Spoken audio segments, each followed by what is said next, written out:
Shalom, shalom, aking mga kapatid sa pananampalataya. Ito naman po yung kapatid na si Roland, na muli ay binibigyang pagkakataon ng ating rabay upang muli nating pag-aralan ang salitang ibinigay sa atin. Naway ang ating panalangin tayo po ay mabigyan ng pangunawa at kaalaman para po sana sa ating ikatututo. At katulad po ng ating panalangin kanina, kung ito man po ay makaapak sa ating mga paa, at ito'y magiging dahilan para tayo po'y matuto at makapagbalik loob sa ating Ama, gawin po sana natin. Ang sabi nga natin palagi, don't shoot the messenger. Ano po? Dahil ako po ay nauutusan lang para mangaral. Kaya kung kayo po'y nakahanda na ay lagi nating sinasabi, ihanda po natin ang ating maikling lapis at papel dahil ito'y mas mainam kaysa sa mahabang memorya. Ano po? Now, talastasin natin ang kwento ng ating rabay na ibinigay niya sa atin sa araw na ito.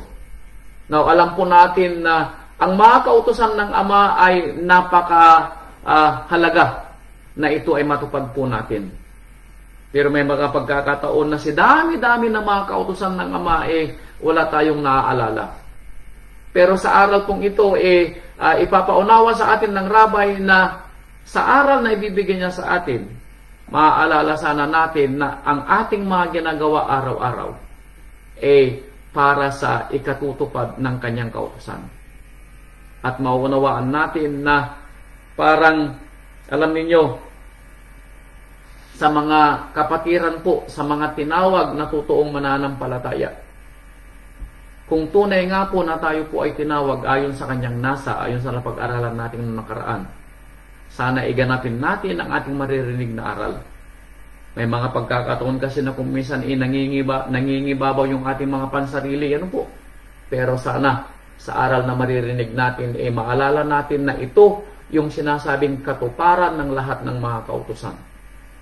Dahil sa aral na ibibigay sa atin ng rabay, hindi na natin kailangan pang isa-isahin ang mga kautusang ipinapangaral sa atin. Dahil ayon po sa kasulatan at ayon sa sinasalita ng ating mga apostol at rabay, kapag nagawa po natin ang aral na ito na ibinigay niya sa atin, ito na daw po yung sinasabing magiging katuparan ng lahat ng kautusan.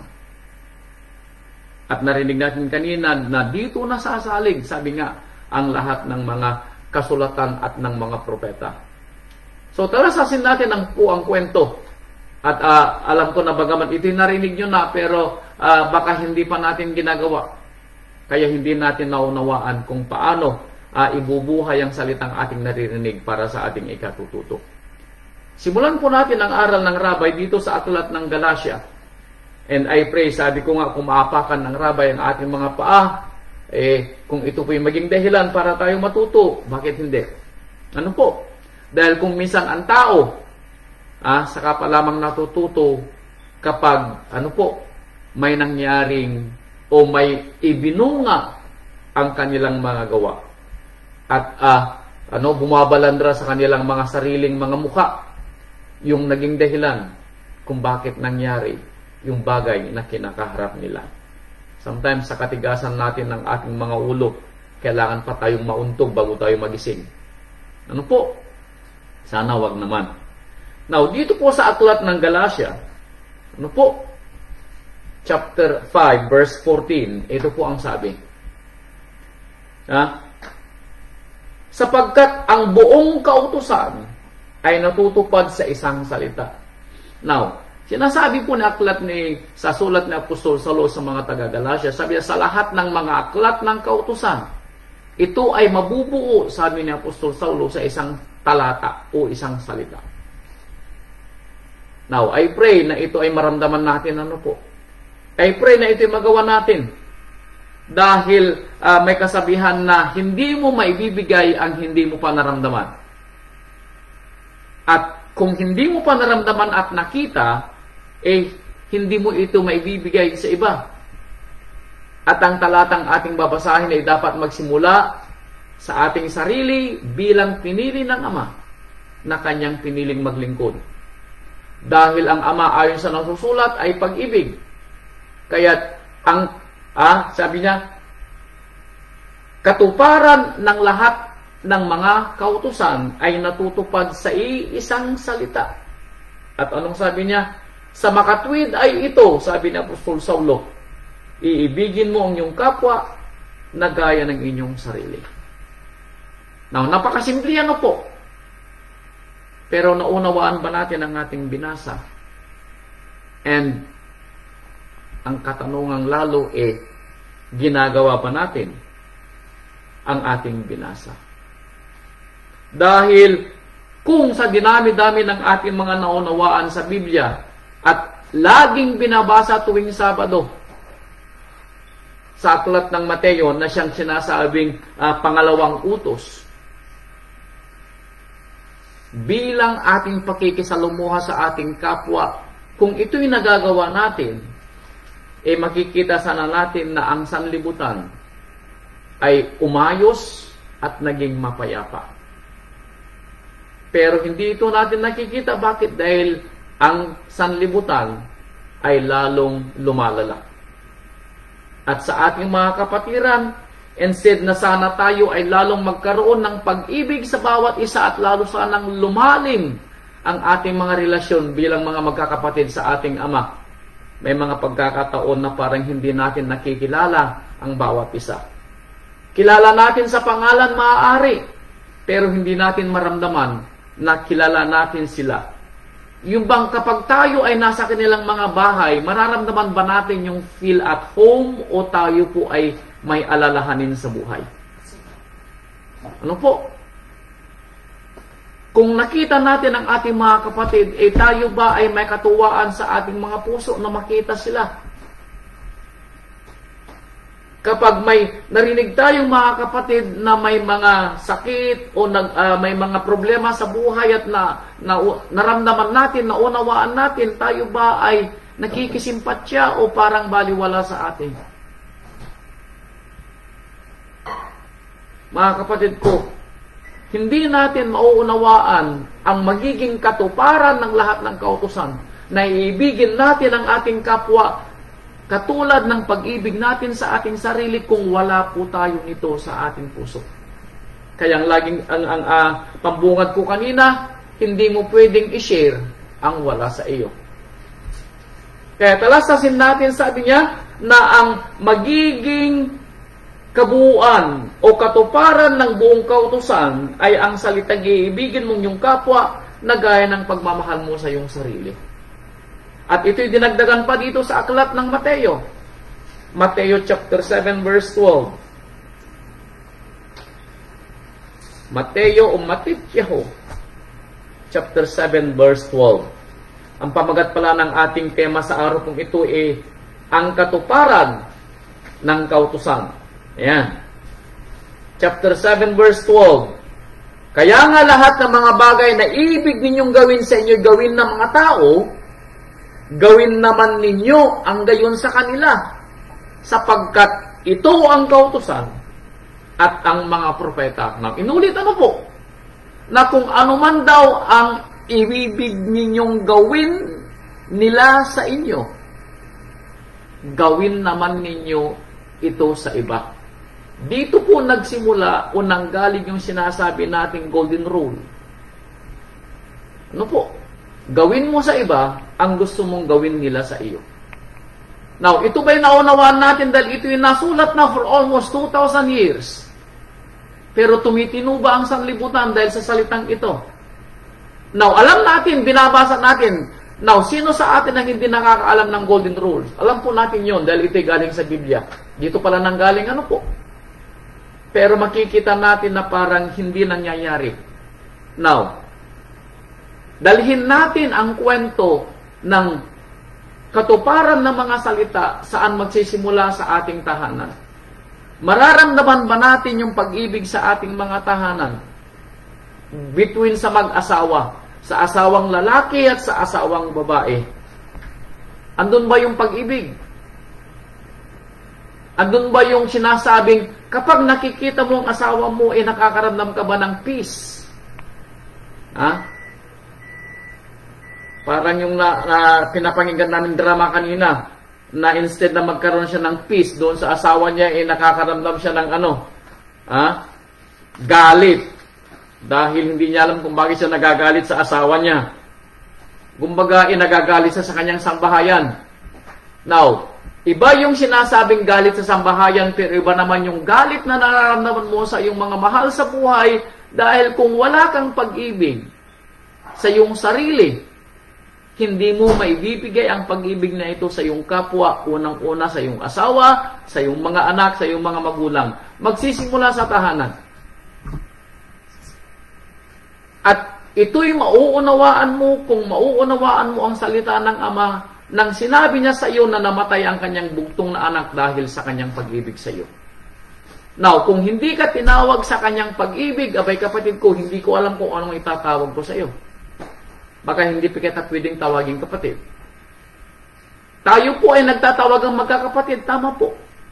Pero mararamdaman natin ang totoong pag-ibig ng Ama kung tayo'y tinawag na mga lingkod niya, kung ang salitang kapatid na itinatawag natin sa ating mga kapatid ay totoo, puro, at walang pag-aalinlangan. Dahil kung ito mararamdaman natin din, masasabi natin na gusto nating gawin sa kanila ang gustong gawin natin o gawin nila sa atin. Yun po ang dapat nating maramdaman. Na kung ano man ang gusto nating mangyari sa ating mga sarili, yun din sana ang gusto nating maramdaman sa ating mga kapatid.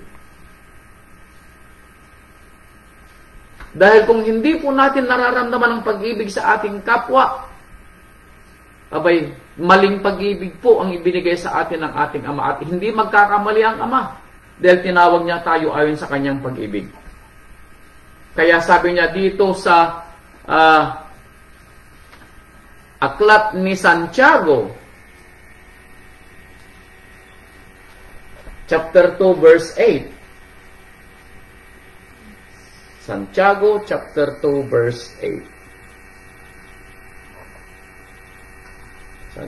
Santiago, James. Santiago, chapter 2, verse 8. Sabi, gayon man kung inyong ganapin ang kautosang hari, ayon sa kasulatan. Ano daw ang kautosang hari? Ayon sa kautosan, iibigin mong iyong kapwa na gaya ng iyong sarili, ay nagsisigawa kayo ng mabuti. Anong sabi niya? Kautosang hari. The golden rule.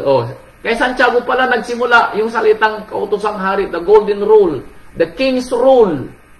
Mahalin mong yung kapwa, katulad ng pagmamahal mo sa iyong sarili, at ang nagsisigawa ng ganito, sabi niya, ay mabuti. It is for good. Hindi dahil gusto nating makaramdam ng tinatawag na fulfillment sa sarili natin dahil nakatulong tayo, pero dahil ito ay ibinigay sa atin na pakiramdam ng Ama nang pinili niya tayo nang tayo po ay kanyang tinawag na mga lingkod. Kaya kung mapapansin ninyo, ito'y ipinangaral ng mga apostol dahil sila ang naunang nakinabang sa tinatawag na pagpapakasakit ng rabay nang siya namatay sa tulos. At ganito rin ang kanyang ibinigay na bilin sa kanila na mahalin nila ang kanilang mga kapatid. Kaya ito po sana ay maramdaman natin, maunawaan natin ang lalim ng salitang iibigin mo ang iyong kapwa katulad ng pagmamahal mo sa iyong sarili. Kaya sabi niya dito sa Aklat ng mga Roma, again, si Apostol Saulo ang sumulat nito. Sabi dito sa Aklat ng mga Roma, chapter 13, Roma chapter 13, verse 8. Ito, sabi niya, huwag kayong magkautang ng ano paman sa kanino man, huwag kayong magkautang. Meaning, mamuhay tayo ng ayon sa kalooban ng Ama. Walang utang, kumbaga walang pumipigil sa atin para gawin natin ang gusto natin gawin dahil wala tayong pinagkakautangan. Maliban, sabi niya, sa mga ibigan kayo, sapagkat ang umiibig sa kanyang kapwa ay nakaganap na ng kautusan. Anong sabi niya? Wala daw tayong utang kahit kanino. Totoo yun. Wala tayong utang kahit kanino. Dahil ang utang natin sa buhay ay utang natin sa rabay. Tayo ay pinili ng Ama at hindi siya humihingi ng kabayaran doon sa ipinautang niya sa ating pagpapalang buhay na walang hanggan. Yung pagpapatawad niya sa ating mga kasal, hindi po niya, kumbaga, hindi yun sinabing utang niya sa atin. Utang natin sa Kanya, should I say. Ano po? Kaya ang ibinibilin sa atin, huwag tayong magkaroon ng kautangan sa iba, maliban sa mga ibingan kayo, sapagkat ang umiibig sa kanyang kapwa ay nakaganap ng kautusan. Sapagkat ito, huwag kang mangangalunya, huwag kang papatay, huwag kang magnanakaw, huwag kang mag-iimbot, at mayroon pang ibang mga utos ay nauuwi sa salitang ito. Sa makatwid bagay, ibigin mo yung kapwa na gaya ng iyong sarili. Now, dahil kapag tayo po ay mayroong pag-ibig sa kapwa, maiiwasan natin ang lahat ng mga binanggit na mga kasalanan. Hindi tayo mag-iimbot, hindi tayo magnanakaw, hindi tayo mag-iisip ng masama sa ating kapwa. At pati yung pagtulong natin sa ating kapwa ay hindi natin iniisip na utang nila sa atin. Ano po? Yung ibinibigay nating tulong sa kapwa, yung mga nagagawa nating kabutihan sa kanila, hindi yun utang sa atin. Kaya nga sinasabi ni Saulo, yung wala tayong utang sa iba. Bakit? Ito'y ibinibigay nila na kusang loob at dahil sa pagmamahal na ibinigay ng Ama sa kanila. Wala tayong utang sa kanila. Ano po?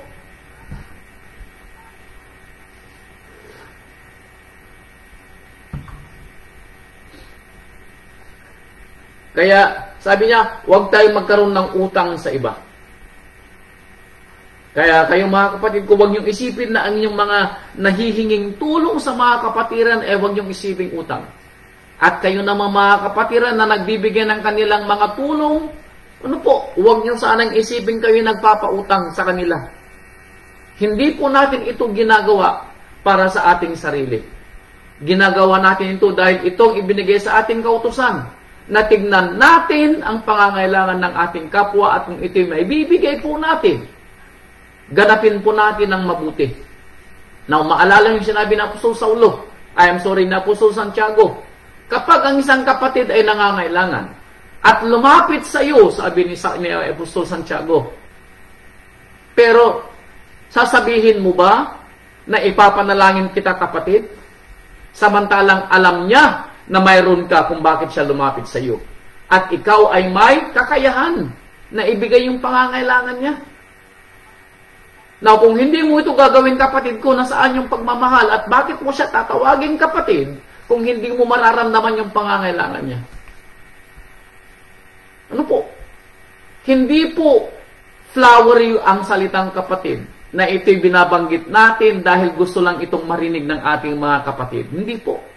Pag sinabi natin kapatid ang isang tao na nakaharap natin at kapatid natin sa pananampalataya, tinawag natin kapatid, therefore my tendency, mayroon tayong pusong galak na kung mangailangan siya, tayo po ay may kamay na magbibigay sa kanya na naka-open o nakabukas palad, na kung maibibigay natin ang kanyang pangangailangan, ito'y ibibigay natin. Bakit? Dahil kapatid natin siya. Yun pong ibig sabihin ng kapatid. At itong ibig sabihin ng pagmamahal mo sa iyong kapwa. Ano po? Kaya talasasin po natin. Kung tayo na nagsasabing mahal natin ang ating mga kapatid, baka hanggang salita lang po tayo. Ano po? Kung may mga naririnig tayo sa mga patutuon ng ating mga kapatiran at may pangangailangan sila, sana hindi na natin kailangan pang humingi ng tulong dahil agad-agad ay may nakakaramdam na magbibigay ng tulong. Ito ang magkakapatid. Ano po? Ito yung mga magkakapatid. At ito'y mararamdaman sana natin kung meron tayong pusong nakakaunawa sa pangangailangan ng ating mga kapatid. Kaya anong sabi niya dito sa Leviticus chapter 19 verse 34? Leviticus 19, dumako tayo dito sa Lumang Tipan. Leviticus 19:34.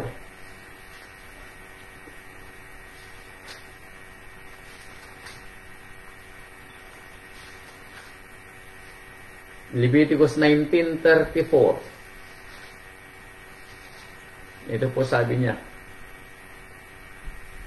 Ang mga taga-ibang bayad na nakikipamayan na kasama ninyo ay aariing tubo sa lupain at iibigin ninyo na gaya ng inyong sa inyong sarili, sapagkat naging taga-ibang bayan din kayo sa lupain ng Ehipto, ako si Amang Yahweh ninyong ama.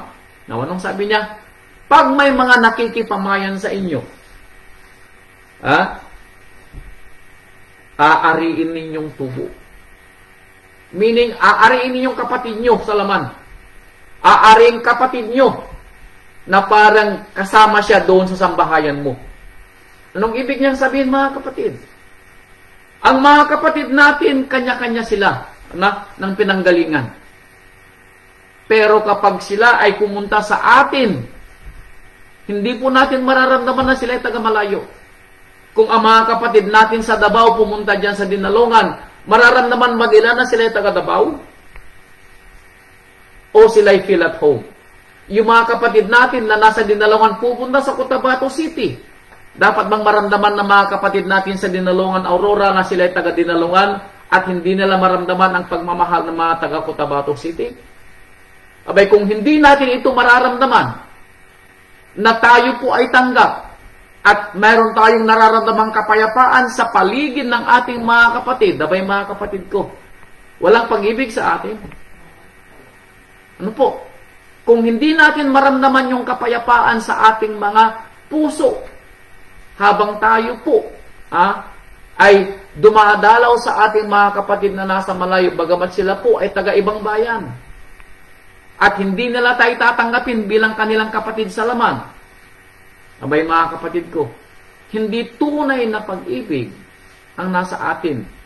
Bakit? Dapat maramdaman natin ang tunay na pag-ibig dahil iisa ang tumawag sa atin. Iisa ang tinatawag nating Ama. Iisa ang ating tinatawag na Rabay. Kung hindi natin maramdaman ang ganitong pag-ibig sa bawat isa, kung tayo'y nagkikita at nagdadalawan, nagdadalawan niya. Pag dinadalaw natin ang bawat isa, abay mga kapatid ko, sayang ang aral na pinapangaral sa atin. Ano po? Sayang yung aral na pinapangaral sa atin. Hindi natin alam kung ano ang lalim ng salitang mahalin mong yung kapwa. Ano po? Tandaan ninyo, tayo ay pinili ng Rabay na makaramdam ng kanyang mga salita. Pero kung hindi natin ito nararamdaman, mga kapatid ko, sayang ang pagkamatay ng Rabay sa tulos. Ano po? Now, talasasin natin ang kwento na ikwinento mismo ng Rabay kung paano natin mamahalin ang ating kapwa, bagamat ito'y kumbaga ay hindi natin kasama sa kasambahay. Talasasin natin na ito'y narinig nyo na ano po, pero tingnan natin kung ito ay mauunawaan natin. Dito po sa aklat ng Lucas, Lucas chapter 10, Lucas 10:27. Ito, tingnan natin, talasasin natin. Lucas 10. Ito. Ang Rabay nagkukwento nito, ano po? Yan, talasasin, baka ito'y nangyari na sa atin. Lucas chapter 10 verse 27. At narito ang isang tagapagtanggol ng kautusan ay nagtindig at siya'y tinutokso na sinasabi, Rabay, anong aking gagawin upang magmana ng walang hanggang buhay? O mayroong daw nakakaalam ng kautusan. Nagbabasa ng Biblia. So, marunong siya sa Biblia. Baka alam pa niya ang buong salita ng lumang tipan at alam din niya ang buong salita ng bagong tipan sa ating panahon pag siya nagbabasa ng Biblia. So, siya nagtindig at tinanong ang Rabay, Rabay, anong aking gagawin para ako'y magmana ng buhay na walang hanggan? Now, hindi ba lahat tayong nananampalataya ganito ang ating pangarap? Now, sino sa atin ang hindi nangangarap na at the end of the day, pag nagawa natin ang gawing ibinigay ng Rabay, sino sa atin ang hindi nangangarap na sasabihin ng Rabay, ikaw na aking tapat at mabuting lingkod, halika, pumasok ka sa kaharian ng aking Ama. Hindi ba tayo ay may excite pag yun ang sinabi ng Rabay sa atin at the end of the day? We should, dahil yun ang ating pangarap bawat isa. Ito ang tinatanong nung lalaking marunong sa kautusan. At sinabi sa kanya ng Rabay, anong nasusulat sa kautusan? Anong mababasa mo? 27. Pagsagot niya ay sinabi, ibigin mo si amang yayo mong Elohim ng buong puso mo, sabi niya ng buong kaluluwa mo, at ng buong lakas mo, at ng buong pag-iisip mo, at ang iyong kapwa na gaya ng iyong sarili. So, marunong siya. Ano po? Dahil alam niya na sa 2 talata na ito, ano po? Dito napapako ang lahat ng kautusan at ang mga propeta. Tama? Kaya anong sinabi ng rabay sa kanya? Matuwid ang sagot mo. Gawin mo ito, sabi ng rabay, at mabubuhay ka. Sinakita nyo na? So kapag ginawa natin yung sinasabing katuparan ng kautusan, mabubuhay tayo, meaning mabubuhay tayo sa buhay na walang hanggan. Pero kung tayo'y natatakot na baka hindi natin makamit ang buhay na walang hanggan dahil maaaring hindi pa natin na ibubuhay ng maayos ang salitang ibigin mong iyong kapwa, katulad ng pagmamahal mo sa iyong sarili. Bakit? Dahil kung hindi natin mamamahal ang ating kapwa, hindi natin pwedeng mahalin si Amang Yahweh. Dahil nga nasusulat, kung hindi mo mamahalin ang iyong kapatid na nakikita mo araw-araw, paano mo mamahalin ang iyong Elohim na hindi mo makikita kahit kailan? Maliban lang sa araw ng paghuhukom. Ano po? Pero sabi niya sa atin, kung hinahanap mo si Amang Yahweh, sabi ng kanyang mga alagad, kung sinahanap mo ang anak, anong sabi niya? Ang anak at ang ama ay nasaan? Nasa iyong mga kapatid. Hindi ba narinig natin yung kwento na yaon? Ibig sabihin kung nasa kapatid mo ang salita ng ama at nasa kapatid mo ang pag-iisip ng ama na ibinigay niya sa atin sa pamamagitan ng kanyang salita, therefore, ibinubuhay natin ng ama, ibinubuhay natin ng anak. At ang pag-ibig ng ama na ibinigay niya sa anak, na ibinigay naman ng anak sa atin, ay ibinubuhay din natin. Therefore, karapat dapat tayo na mabuhay ng walang hanggan kung gagawin natin ang kautusan ng ama. Nawan tanong, ibinubuhay ba natin? Kaya anong sinabi ng rabay sa kanya? Gawin mo ito, sabi niya, at mabubuhay ka. Ano po? Pero doon ba natapos yung kwento ng ating tinatalakay? Hindi. Verse 29, datapwat siya. Sino? Yung nagmamarunong sa kautusan. Na ibig mag-aring ganap sa kanyang sarili. Ito yung misa-kumisan na nagiging dahilan kung bakit hindi tayo nakagaganap sa kautusan sa atin na ibigin natin ang ating kapwa. Bakit? Yung sinasabing pagmamalaki natin sa ating sarili.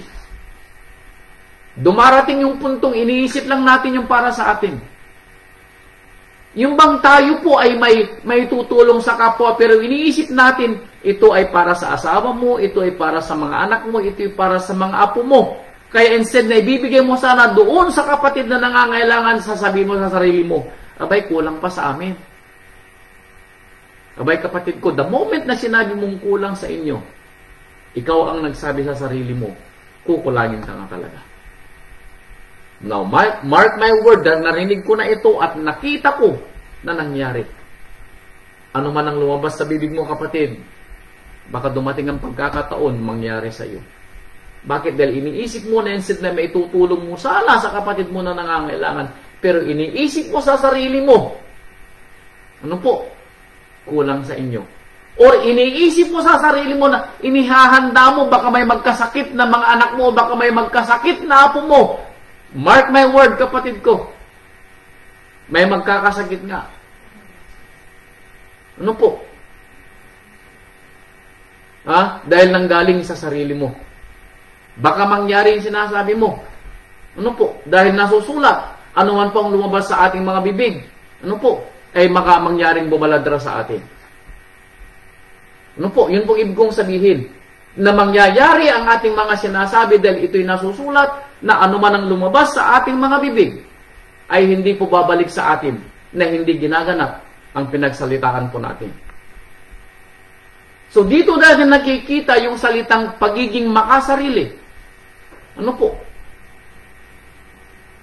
Dahil hindi natin iniisip na tayo gustong tumulong sa ating kapwa. Kaya sabi niya, na mag-aring ganap sa kanyang sarili ay nagsabi ang rabay, at sino ang aking kapwa? Ito yung kwento ng rabay. Sumagot si Yahshua at sinabi, isang tao'y bumaba sa Jericho. Now, ito yung kwento para malaman natin kung sino sa kanila ang may marunong umibig sa kanyang kapwa. Isang tao'y bumaba sa Jericho mula sa Jerusalem, at siya'y nahulog sa kamay ng mga tulisan, na sa kanya'y sumamsam at sa kanya'y humampas at nagsialis, na siya'y iniwang halos patay na. So mayroon daw dayuhan na dumaan sa Jerusalem, pero siya'y binugbog ng mga tulisan at ninakawan. And then verse 31, nagkataong bumaba sa dakong yaon ng isang saserdote. Now, sino ang saserdote sa kanilang panahon? Siya yung nagsisilbi sa templo. Sinasabing malapit sa Ama, nakakaalam sa mga salita niya. Kumbaga sa ating panahon, pastor o kaya deacon. Ayan. Ang kahalintulad, ano po? Dahil marunong at nagsisilbi sa ating Ama. At nang makita siya ay dumaan sa kabilang tabi. Pero nang makita ng saserdote, yung binugbog ng tulisan at ninakawan, na iniwang halos patay, tinulungan ba niya? Hindi. Now, yung saserdote ba ay may pag-ibig ng Ama? Wala. Yung saserdote ba ay kilala niya si Amang Yahweh? Yes, dahil saserdote siya. Yung saserdote ba ay alam niya ang kautusan? Yes. Pero ginanap ba niya ang kautusan kanyang alam? At tinulungan yung nangangailangan ng tulong? Hindi. May pag-ibig ba siya sa kanyang kapwa? Wala. Pero alam niya ang kautusan at kilala niya si Amang Yahweh. Ano po? Sumunod na kwento.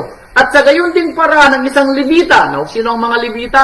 Sila yung lahing tinawag na makakaunawa sa salita ni Amang Yahweh dahil sila yung mga piniling lahi na maglingkod sa kanyang templo. Therefore, sila ay pinili na malapit sa Ama. Tama, mali? Yes. Anong kahalintulad ng Levita sa ating panahon na pinili na maging tagapaglingkod ng Ama? Baka tayo kasama. Bakit? Dahil pinili rin tayo sa kalipunan. Ano po? Ng mga tao para maglingkod sa Ama. Tama? Yes. Pero anong ginawa ng Levita? Dumating siya sa dakong yaon at makita siya. Anong ginawa naman niya? Dumaan din sa kabilang tabi. Ouch. We pray na hindi tayo ito, mga kapatid. Na tayo ay nakakaalam katulad ng Levita, katulad ng saserdote na nakakaalam sa salita ng Ama. Alam natin na kailangan natin gumawa ng mabuti. Alam natin na kailangan natin tumulong. Alam natin na iibigin natin ang ating kapwa katulad ng pag-ibig natin sa ating sarili. Dahil kung anak natin o kaya tayo yung andudoon sa kinalalagyan ng binugbog ng tulisan, hindi ba tayo din ay mangangailangan ng awa sa iba? What if sa atin mangyari yaon? Ano ang ating gagawin kapag maranasan natin na wala man lang tumulong sa atin? Ano po? Datapwat ang isang Samaritano. Now, sino ang Samaritano sa lugar na ito? Ang mga Samaritano ay sila yung mga tinatawag na mga hintil. Walang alam supposedly. Now, supposedly dahil sila yung mga hindi napapangaralan. Sila daw yung mga hindi napapangaralan sa salita ng Ama. Sila yung mga hindi pinili ng Ama na maglingkod sa templo. Sila yung mga hindi pinili ng Ama na maging mga saserdote. Actually, nung panahon ng aking rabay, sinabi pa ng rabay sa kanila na huwag silang pumunta sa mga bayan ng mga Samaritano. Ang kanilang puntahan ay sino? Sa mga nawawalang lahi ng bayang Israel.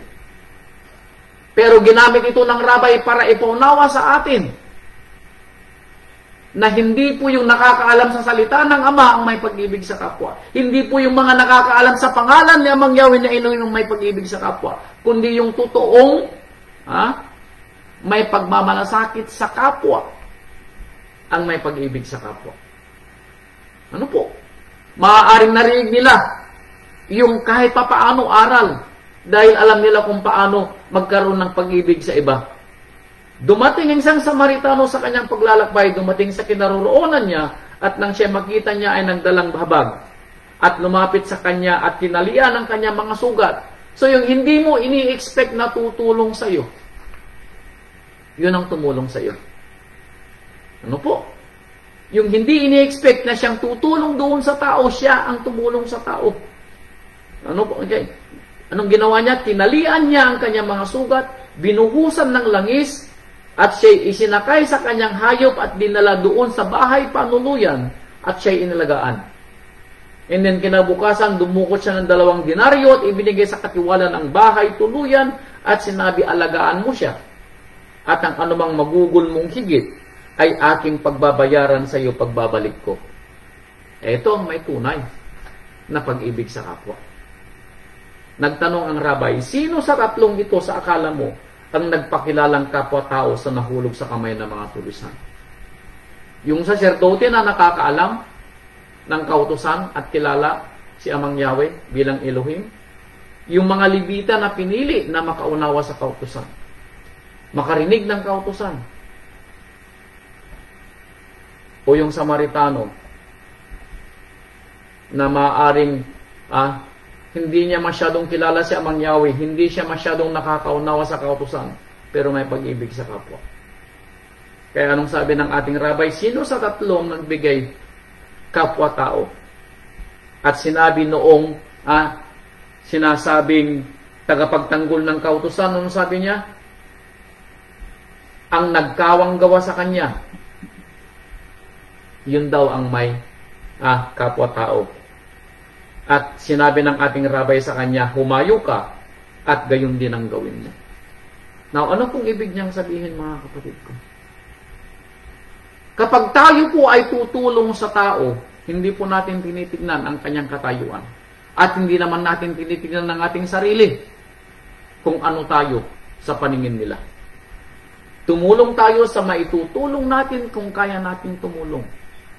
Hindi natin pinag-iisipan kung anong lahi sila o anong katayuan nila sa buhay. Dahil ang pagiging pag-ibig sa kapwa-tao ay ibinigay ng Ama sa atin. Katulad ng pag-ibig na ibinigay niya nang ang kanyang bugtong na anak ay mamatay sa tulos at ang kamatayan ng rabay ay hindi rin namimili ng mga mananampalataya. Wala pong pinipili ang rabay sa mga mananampalataya. Ano po? Wala pong pinipili ang rabay sa mga mananampalataya. Dahil ang alam nating kwento, ipinanalangin ng rabay sa mga mananampalataya in the future sa panalangin niya sa John 17 na sila ingatan ng Ama. At siya'y namatay sa lahat ng mga gustong manampalataya.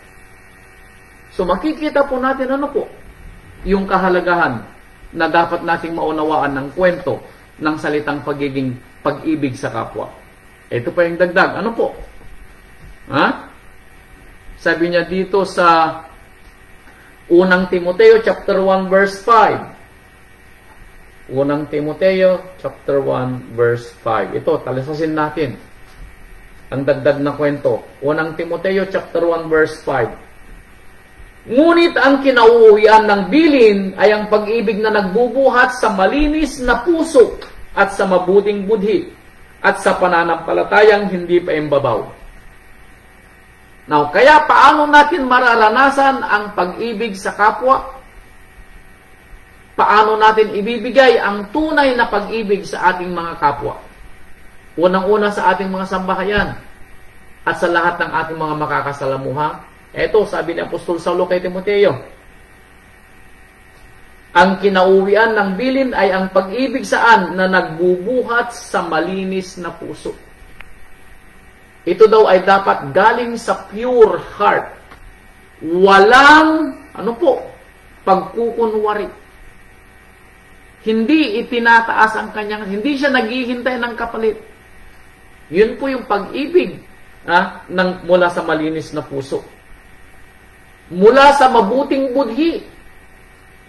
Ginawa niya ito hindi dahil kapatid siya ni ganito o gusto niya magkaroon ng karangalan. Hindi po niya ginawang tumulong sa kapwa o magmahal sa kapwa dahil meron siyang hinihintay na magiging kapalit at the end of the day. O dahil ginawa niya ang isang mabuting bagay, dahil kakilala niya yung ginawa niya at meron siyang hihinging pabor balang araw. Meron po siyang malinis na budhi, mabuting budhi, at meron siyang pananampalataya na ang kanyang pag-ibig ay hindi paimbabaw, kundi ito'y pag-ibig mula sa rabay. Ano po? At walang, anong sabi niya? At walang halong paimbabaw. Mula daw ang pag-ibig na ito na paggawa ng mabuti sa isang malinis na puso. Ano po? Mula sa isang malinis na puso. Now, maalala nyo ang sabi ni David, si Haring David, sa aklat ng mga awit. Awit ng mga awit, chapter 24, verse 4. Ito po ang sabi ni Haring David. Awit 24, verse 4. Sa isang malinis na puso. Pure heart. Chapter 24, verse 4. Sabi po niya sa 24, verse 4 and 5, ituro mo sa akin ang iyong mga daan, O Amang Yahweh. Ituro mo, 24, 25 naman yung binabasa ko. Siyang may malinis na mga kamay at may dalisay na puso na hindi nagmataas ang kanyang kaluluwa sa walang kabuluhan at hindi sumumpa na may kabulaanan, siya'y tatanggap ng pagpapala kay Amang Yahweh at ng katwiran sa Ama ng kanyang kaligtasan. Sa mga mayroon daw pong may malinis na puso at may mga malinis na kamay. Meaning yung kapag gawa po niya ng mabuti, hindi po paimbabaw. Hindi po naghihintay ng kapalit. Hindi po niya itinataas ang kanyang sarili. Meaning hindi niya hinahanap ang karangalan ng kanyang sarili. Dahil ang kanyang hinihintay na karangalan niya, sabi niya, ay sa verse 5. Siya ay tatanggap ng pagpapala kay Amang Yahweh. Hihintayin niya na si Amang Yahweh magbigay sa kanya ng pabuya doon sa ginawa niya kung bibigyan siya ng pabuya. Pero hindi po niya hinihintay na bigyan po siya ng pabuya. Gumagawa po siya ng kabutihan sa kapwa dahil ito'y ibinilin sa kanya ng kanyang rabay na gawin ang kautusan na ibigan ng kanyang kapwa. Pakitaan ng mabuti. Gawin sa kapwa ang gusto niyang gawin sa kanyang sarili. Kaya sabi dito sa aklat ng Mateo chapter 5 verse 8, itong sabi niya sa Mateo 5:8, alam niyo po ba na may sinabi ang rabay sa mga may malinis na puso? Mateo 5:8. Mapapalad ang mga may malinis na puso. Bakit? Sapagkat makikita nila ang Ama. Sigurado daw sila sa buhay na walang hanggan. Dahil sabi nga natin, ang makakakita lamang kay Amang Yahweh ay mga titira sa kanyang kaharian balang araw. At sino ang mga titirang isinulat? Ang mga may malinis na puso. Ang mga may malinis na puso na kung magmahal sa kapwa ay hindi naghihintay ng kapalit. At hindi ibinabandilan kanyang sarili sa kanyang gawang mabuti. Ibinabandilan niya ang rabay at ang kanyang Elohim na nagbigay sa kanya ng pagpapala. Narinig natin kanina sa aklat ng mga awit, ang kanyang Elohim ang magbabahid ng kanyang pagpapala. Ano po? Dahil ang may mabuting puso ay mayroon ding mabuting budhi. Kaya anong sabi niya dito sa aklat ng Mateo? Aklat ng Mateo chapter 12 verse 35. Ito. Mateo 12:35.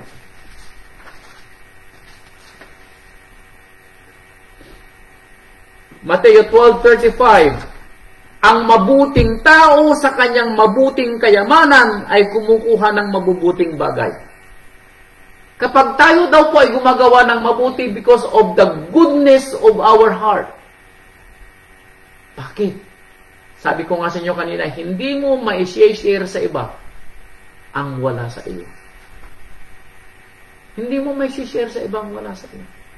Kaya kung hindi ito nakikita sa tahanan, hindi ito makikita sa labas. Hindi mo pwedeng mahalin ang kapwa mo.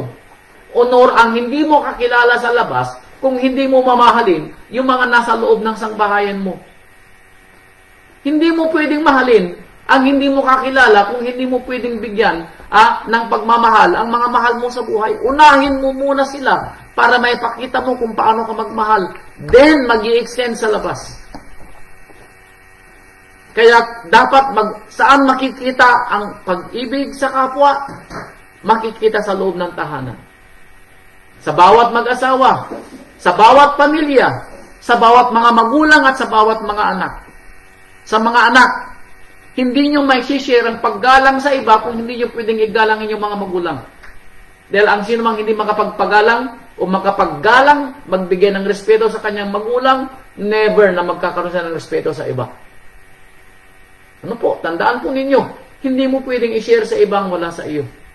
Kaya sabi dito sa 35, ang mabuting tao sa kanyang mabuting kayamanan ay kumukuha ng mabubuting bagay.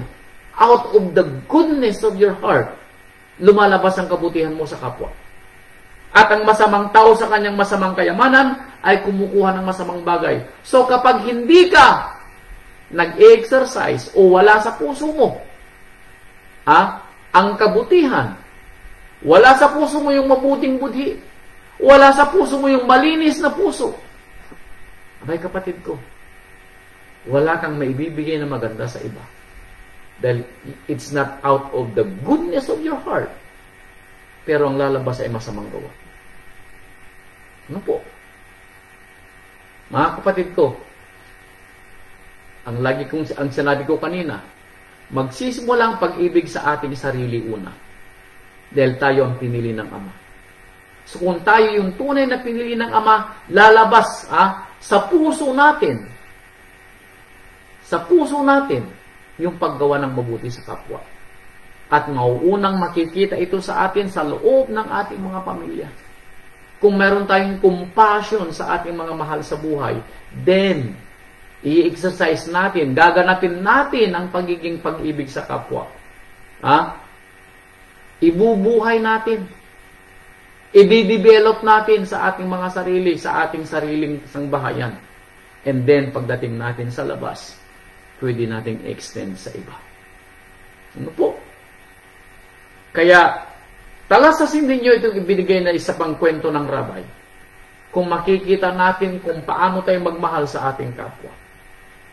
Aklat ng Lucas, chapter 6. Aklat ng Lucas, chapter 6. Ito ang kwento. Lucas, chapter 6, verse 32. Lucas 6:32, itong sabi niya.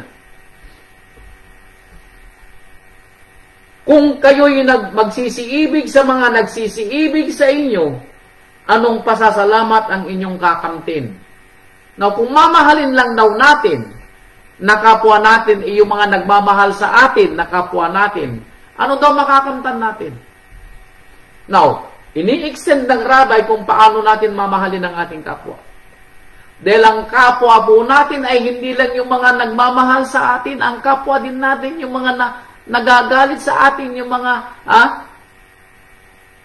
hindi natin kapatid sa pananampalataya. Extend natin sa labas. Yung iba nga sa atin kaaway ang turing sa atin. Pero ang sabi ng Rabay, kung ang mamahalin lang natin ay yung mga nagsisiibig sa atin, anong pasasalamat ang inyong kakamtin? Bakit? Sapagkat ang mga makasalanan man ay nagsisiibig sa kanila. Tama po yun. Now, dito natin mararamdaman kung hanggang saan yung ating tinatawag na pagmamahal sa kapwa. Bagamat hindi ngumingiti yung kapitbahay mo, bigyan mo pa rin ng ulam kapag may ulam kayo. Pag may sobra kayong ulam, instead na mapanis, ibigay nyo sa iba. Pag nangangailangan sila, bagamat sila ay nakasimangot kapag kayo'y dumadaan, bigyan nyo kung meron kayong maibibigay. No po? Pag humingi sila ng tulong at may maibibigay kayo at nakikita nyo nangangailangan sila, ibigay nyo ang tulong na kinakailangan nila kung meron kayong maibibigay. Ano po? Huwag nyo nang hintayin. Ano po? Kung nakikita nyo kailangan nila. Hindi lang natin pwedeng tulungan yung mga tumutulong sa atin. Hindi lang natin pwedeng mahalin yung mga nagmamahal sa atin. Sabi ng ating Rabay, ginagawa din ito ng mga makasalanan. Ano pinag-iba natin sa kanila? Wala. Pero may pagkakaiba kung mamahalin natin yung mga nagagalit sa atin. May pagkakaiba kung ating iibigin din yung mga taong hindi nagmamahal sa atin. May pagkakaiba tayo sa mga makasalanan. Ito pa yung dagdag. At kung magsigawa kayo ng mabuti sa nagsisigawa sa inyo ng mabuti, anong pasasalamat ang inyong kakamtin? Again, kung gagawa daw tayo ng mabuti doon sa gumagawa sa atin ng mabuti, anong kabutihan ang ginawa natin? Pwede rin itong gawin ng mga masasama. Ano po? Wala tayong pinagkaiba. Kaya ano nang sabi ng rabbi? Gawan mo ng mabuti yung gumagawa din ng masama sa iyo.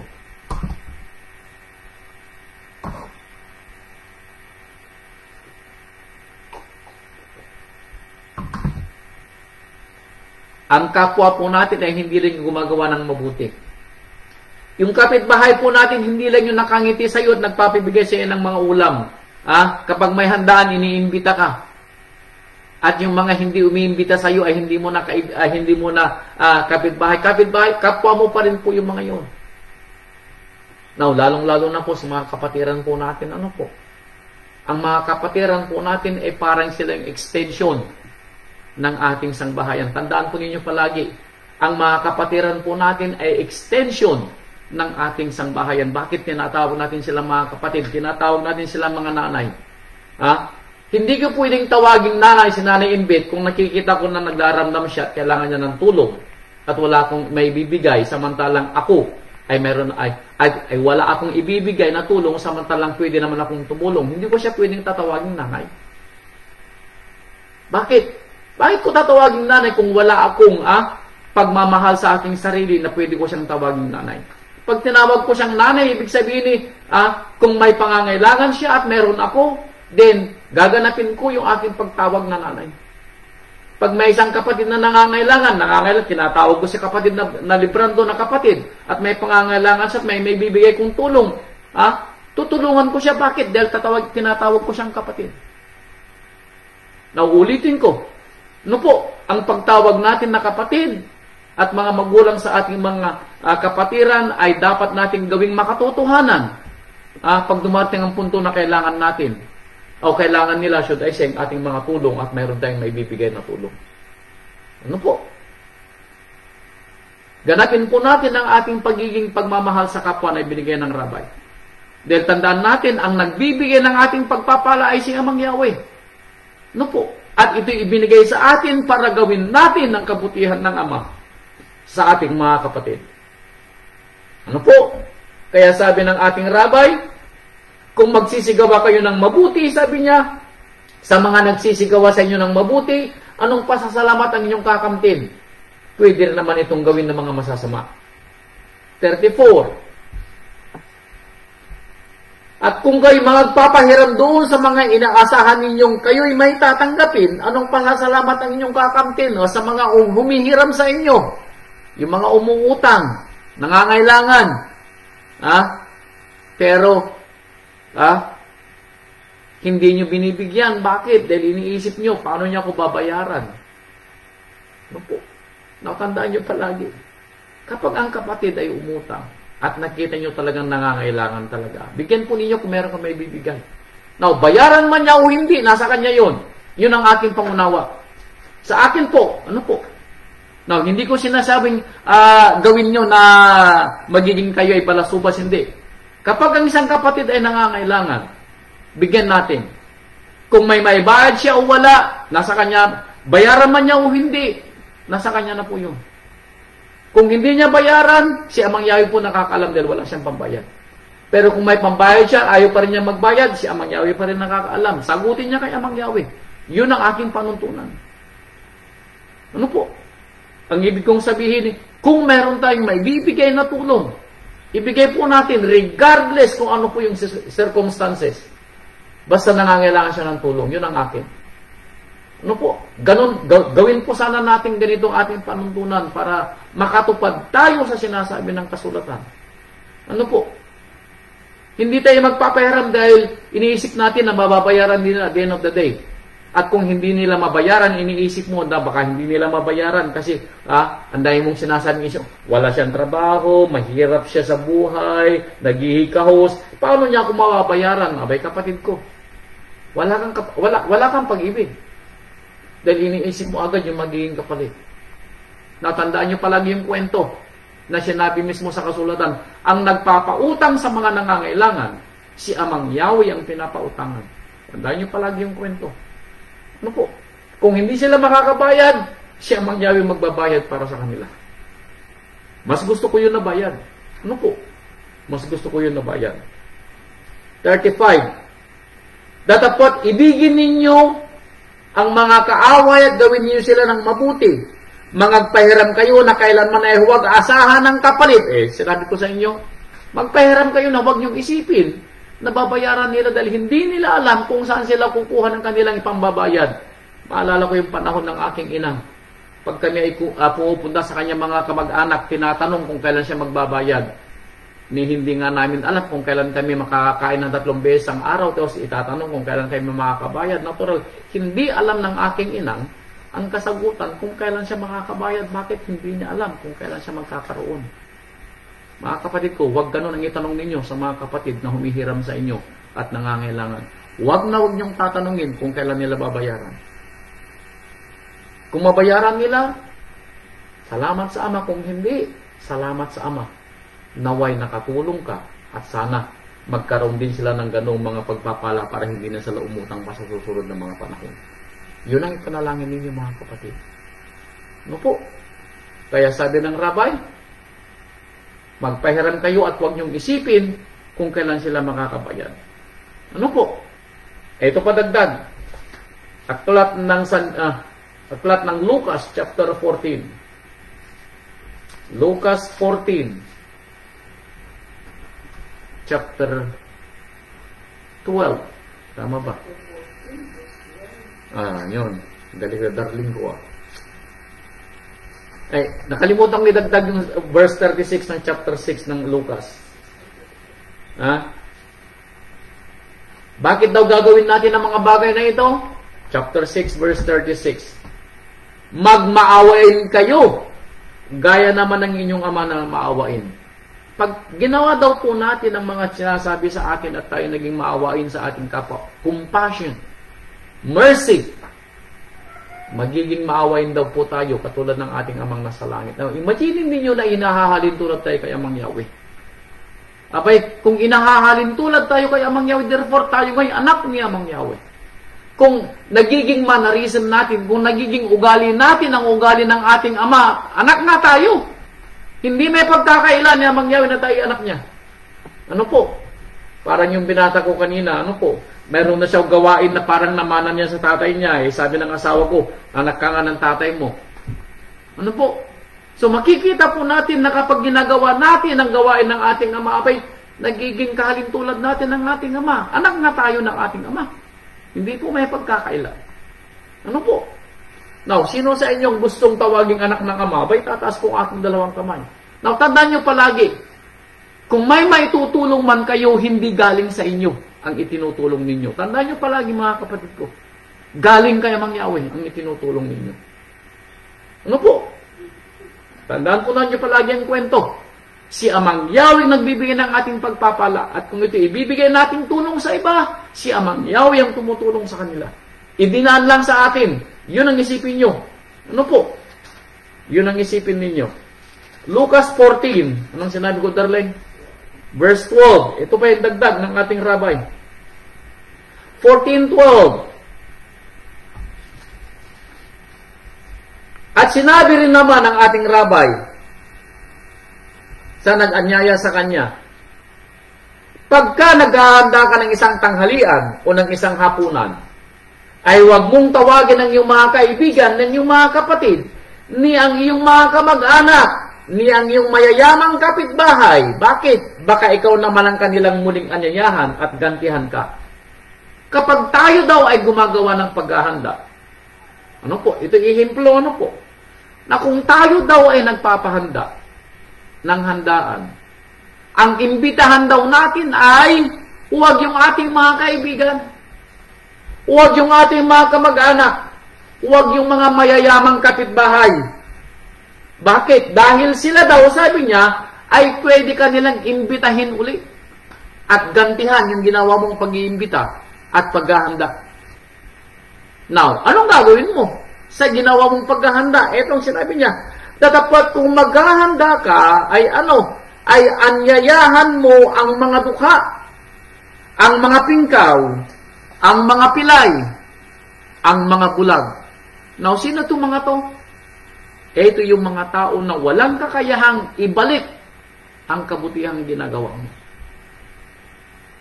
Ibig sabihin, dito mo makikita, kapatid, kung totoong pag-ibig sa kapwa ang nararamdaman mo. Kapag ikaw ay tumutulong at gumagawa ng mabuti sa kapwa at wala kang hinihintay na kapalit, galing nga kay Amang Yahweh ang pag-ibig na ibinibigay mo. Natandaan mo palagi, ang ibinibigay mong pagpapala sa kanila, ang iginagastos mong paghahanda, hindi galing sa iyo. Galing kay Amang Yahweh. Para hindi mo maramdaman yung tinatawag na greediness. Ano bang Tagalog ng greediness? Ha? Yung pag-iimbot. Baka isipin mo na ito'y galing sa pagod mo, galing sa pawis mo, at pinagpaguran mo, baka mag-input ka. Abay, kapatid ko, tandaan mo, si Amang Yahweh ang nagbigay ng kalakasan mo para sa trabaho mo. Si Amang Yahweh ang nagbigay ng kakayahan mo para ikaw ay umasenso. Si Amang Yahweh ang nagbigay ng kapangyarihan para ikaw ay magkaroon. Therefore, kung ibibigay mo man ito ng libre, ito'y ibinigay ni Amang Yahweh.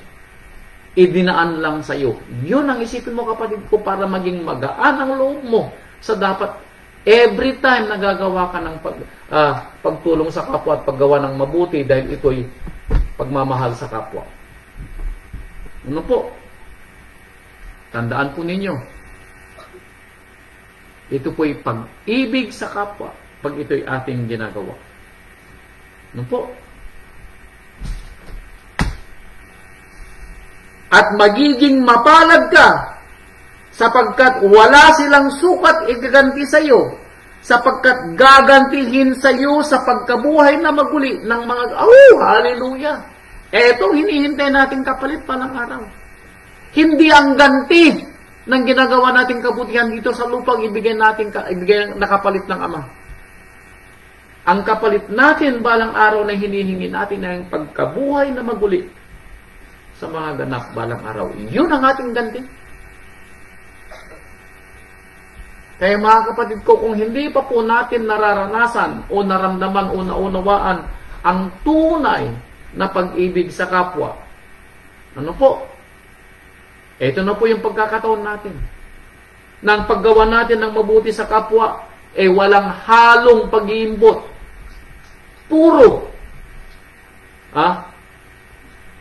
Mula sa malinis na budhi. Hindi natin iniisip na tumulong dahil gusto natin makatulong para malaman ng buong bayan na tayo ay marunong tumulong. Hindi tayo tumutulong para marinig ng mga kapitbahay natin na tayo ay mayaman at tayo yung nagbibigay ng tulong. Tayo yung nagmamahal sa ating kapwa, gumagawa ng tulong at nagbibigay sa mga nangangailangan, hindi dahil gusto nating maibandila ang pangalan natin. No. Ginagawa natin ito dahil ito'y sinabi ng Ama sa atin na kanyang mga anak na gawin natin ang mga bagay na ito. Para saan? Para sa ikaluluwalhati ng kanyang napakadakilang pangalan. That's all. Ano po? Yun po yung mahalaga kung bakit ginagawa natin ang ganitong mga bagay. Now, kung ito'y papalitan at babayaran ng Ama balang araw, hallelujah! Ano po? Dahil ito yung ating mga pinapangarap na balang araw sana makita ng Ama ang ginagawa nating mabuti. Sana makita ng Ama ang ginagawa nating pagmamahal sa kapwa. Para hindi magkaroon, ano po, ng kumbaga hindi masayang yung ating pagpapagal.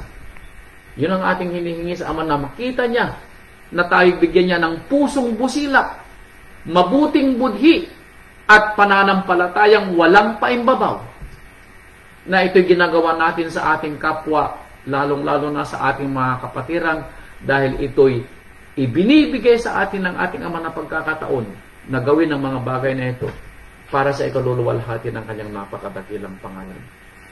Mga kapatid, tanyo yung palagi, tanggalin natin ang pag-iimbot sa ating puso. Kung meron tayong maibibigay na tulong sa mga nangangailangan, kung meron tayong may share na pag-ibig sa ating kapwa, ito'y galing kay Amang Yahweh. Hindi galing sa atin. Galing kay Amang Yahweh. Ipinadaan sa atin.